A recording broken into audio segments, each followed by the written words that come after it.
जिंदाबाद जिंदाबाद भगत कलिता जिंदाबाद जिंदाबाद जिंदाबाद बीजेपी सरकार जिंदाबाद जिंदाबाद जिंदाबाद जिंदाबाद बंदोबस्त शर्मा भगत कलिता जिंदाबाद जामात इस्लाम जिंदाबाद मालिक अब्दुल्ला सरकार अब्दुल सलाम जहीरुल हक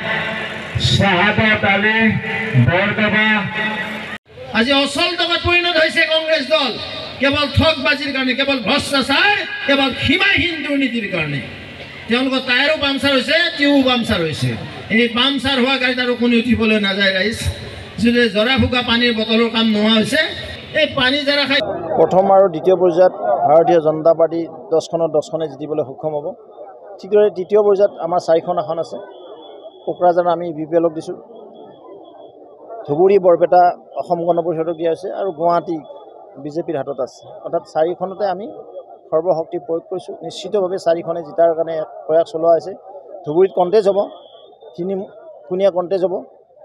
আৰু সেই হাঁহি হয়তো ভাৰতীয় জনতা পাৰ্টি বা আমাৰ যি মিত্ৰগোষ্ঠীৰ প্ৰাৰ্থী অসম গণ পৰিষদ জাভেদ ইছলাম ডাঙৰীয়া আছে তেখেতে মাৰিবলৈ সক্ষম হ'ব আজি যিদৰে সংখ্যালঘু ৰাইজৰ আমি সমৰ্থন পাইছোঁ যিদৰে সংখ্যালঘু ৰাইজ ওলাইছে যোৱা 10 বছৰত মোদী ডাঙৰীয়াই সংখ্যালঘু ৰাইজক যিদৰে সেৱা আগবঢ়াইছে নিশ্চিতভাৱে সংখ্যালঘু ৰাইজে এইবাৰ বিকাশৰ স্বাৰ্থত থাকিব জাৰা ফুকা ৰাজনীতি নচলে কংগ্ৰেছৰ পতনত নচলে নিশ্চিতভাৱে মোদী ডাঙৰীয়াক তেওঁলোকে ভোট দিব বিজেপি অসমত 12খন আসন পাব 2খন আসন যে নাপাব সেই 2খন কোনখন চাওক এতিয়াতো ইলেকশ্যনটো কমপ্লিট হোৱা নাই তেখেত অহালৈকে 12খন আহি আছে আজি আকৌ পিকচাৰটো চেঞ্জ হৈছে আজি 13খনৰ পিনে আগবাঢ়ি গৈছে হয়তো অহাকালি 14খন হ'ব পাৰে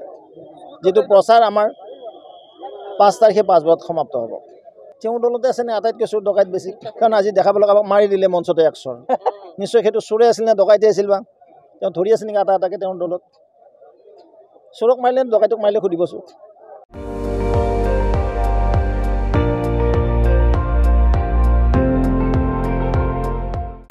আপুনি চাই আছে ND24 সৰ্বশ্ৰেষ্ঠ নহয় সৰ্বোত্তমৰ দৌৰা